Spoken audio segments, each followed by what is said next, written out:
তুমি যদি বিভিন্ন গ্রহে তোমার বন্ধুকে ফোন করো, কি ঘটবে?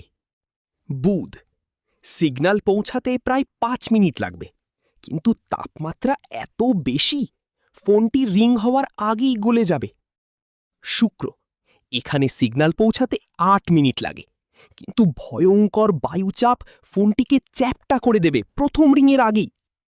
মঙ্গল, এখানে সত্যিই কথা বলা সম্ভব, কিন্তু তুমি হ্যালো বলার পর উত্তর পেতে প্রায় আধা ঘন্টা অপেক্ষা করতে হতে পারে।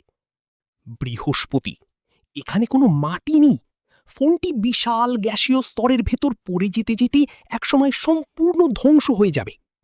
শনি, সিগন্যাল পৌঁছাতে প্রায় 1 ঘন্টা 20 মিনিট লাগে, কিন্তু ভয়ঙ্কর ঝড় আর তরল গ্যাসের মধ্যে কেউ কখনো ফোন ধরতে পারবে না।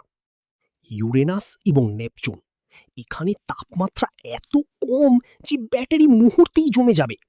মহাকাশে সবচেয়ে কঠিন জিনিসগুলোর একটি হলো শুধু কারো সাথে কথা বলা।